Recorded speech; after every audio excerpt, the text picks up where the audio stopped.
Chapter 6. Coraline was woken by the mid-morning sun, full on her face. For a moment she felt utterly dislocated.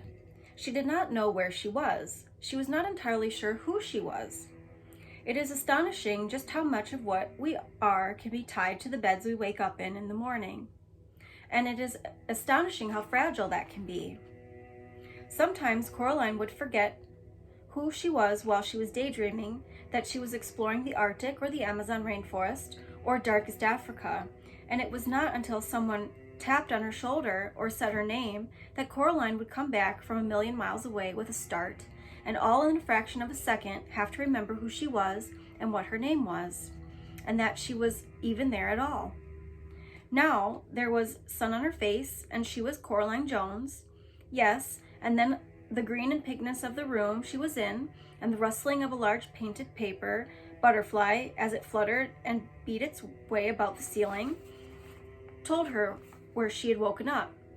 She climbed out of the bed. She could not wear her pajamas, dressing gown, and slippers during the day, she decided, even if it meant wearing the other Coraline's clothes. Was there another Coraline? No, she realized there wasn't. There was just her. There were no regular clothes in the cupboard, though. They were more like dressing up clothes, or, she thought, the kind of clothes she would love to have hanging in her own wardrobe at home. There was a raggedy witch costume, a patched scarecrow costume, a future warrior costume with little digital lights in it that glittered and blinked, a slinky evening dress all covered in feathers and mirrors. Finally, in a drawer, she found a pair of black jeans that seemed to be made of velvet night and a gray sweater the color of thick smoke with faint and tiny stars in the fabric which twinkled. She pulled down the jeans and the sweater, then she put on the pair of bright orange boots she found at the bottom of the cupboard. She took her last apple out of the pocket of her dressing gown, and then took from the same pocket the stone with the hole in it. She put the stone into her pocket of her jeans, and it was as if her head had cleared a little, as if she had come out of some sort of fog.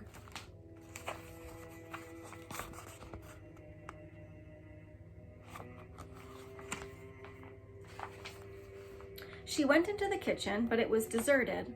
Still, she was sure that there was something in the flat.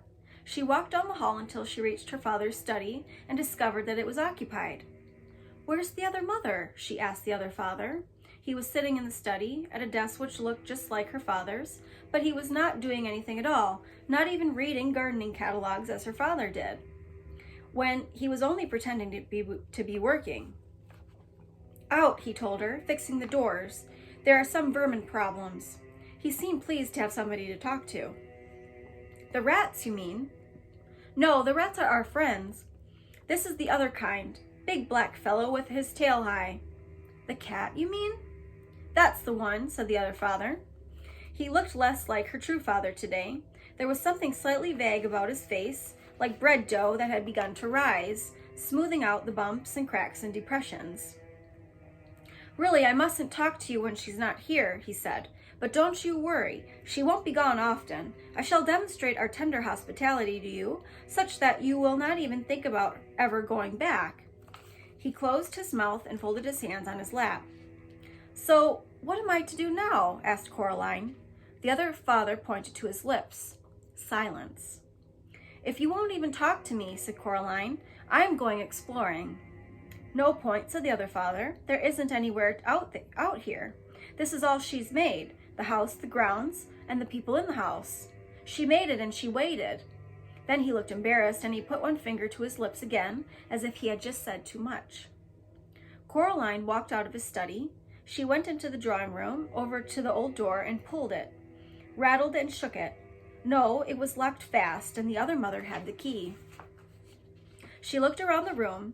It was so familiar that was what made it feel so truly strange. Everything was exactly the same as she remembered. There was all her grandmother's strange-smelling furniture. There was the painting of the bowl of fruit hanging on the wall. There was the low wooden table with the lion's feet, and the empty fireplace which seemed to suck heat from the room. But there was something else, something she did not remember seeing before. A ball of glass up on the mantelpiece. She went over to the fireplace, went up on tiptoe, and lifted it down. It was a snow globe with 2 little people in it. Coraline shook it and set the snow flying, white snow that glittered as it tumbled through the water. Then she put the snow globe back on the mantelpiece and carried on looking for her true parents and for a way out. She went out of the flat, past the flashing lights door, behind which the other Miss Spink and Forcible performed their show forever, and she set off into the woods. Where Coraline came from, once you were through the patch of trees, you saw nothing but the meadow and the old tennis court. In this place, the woods went on farther, the trees becoming cruder and less tree-like the farther you went.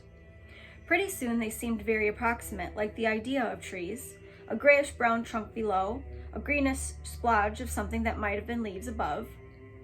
Coraline wondered if the other mother wasn't interested in trees, or if she just hadn't bothered with this bit properly because nobody was expected to come out this far. She kept walking, and then the mist began. It was not damp like a normal fog or mist. It was not cold and it was not warm. It felt to Coraline like she was walking into nothing. I'm an explorer, thought Coraline to herself, and I need all the ways out of here that I can get, so I shall keep walking.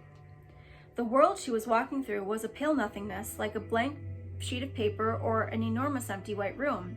It had no temperature, no smell, no texture, and no taste. It certainly isn't mist, thought Coraline, although she did not know what it was.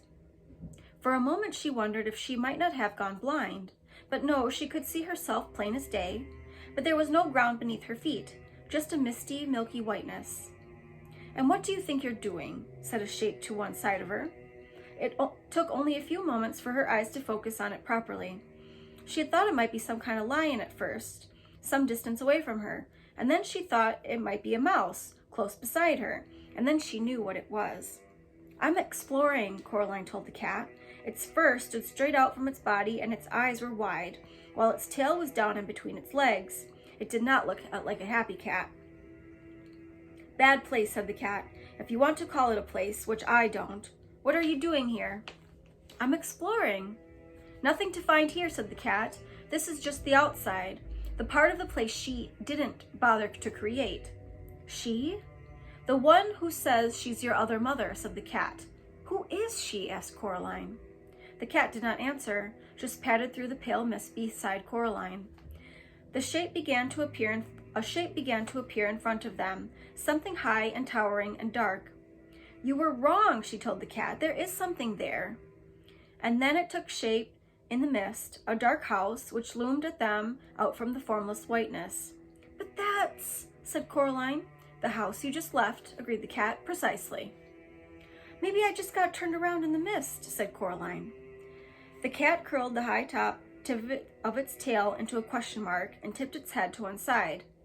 You might have done, it said.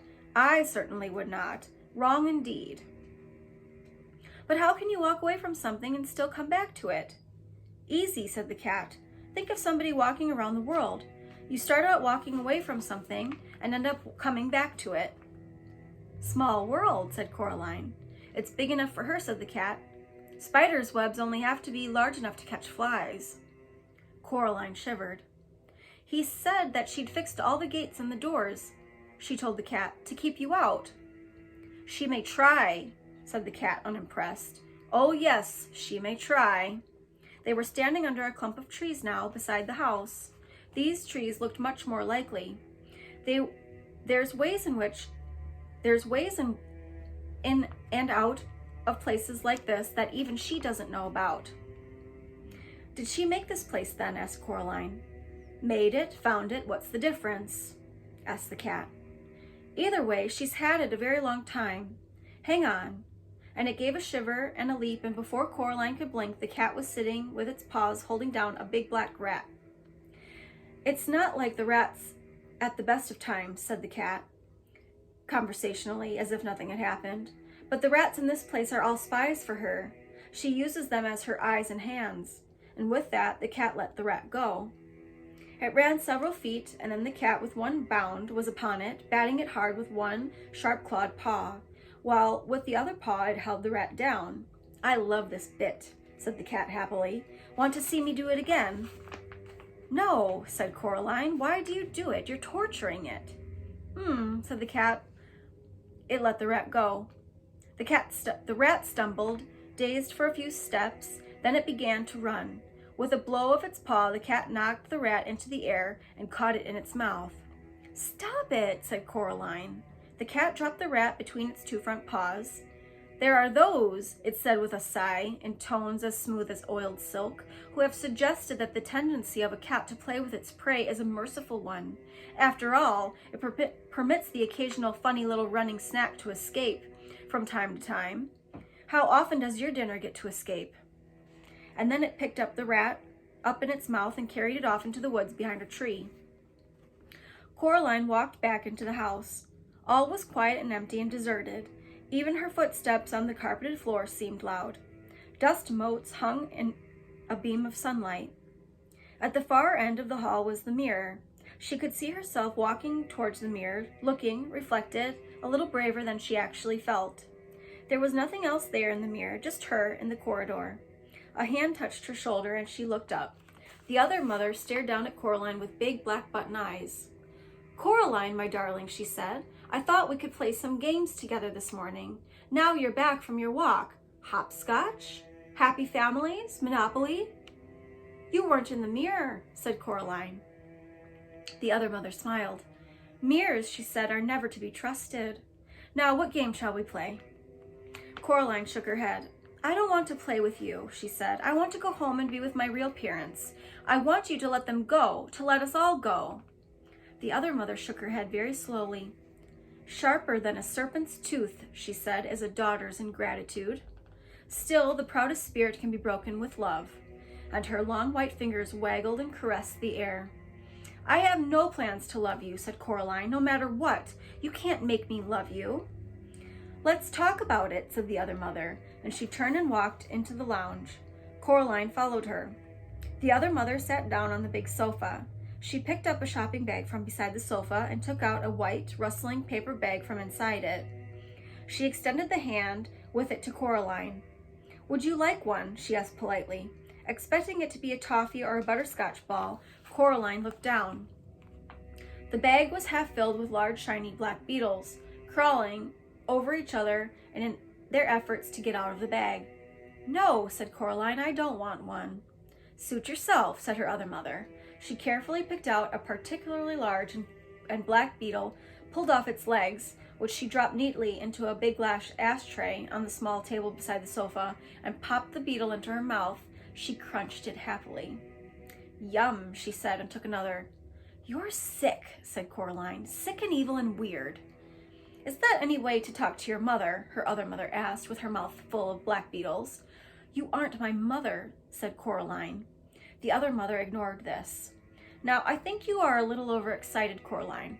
Perhaps this afternoon we could do a little embroidery together, or some watercolor painting. Then dinner, and then, if you have been good, you may play with the rats a little before bed, and I shall read you a story and tuck you in and kiss you goodnight." Her long white fingers fluttered gently like a tired butterfly, and Coraline shivered. "No," said Coraline. The other mother sat on the sofa.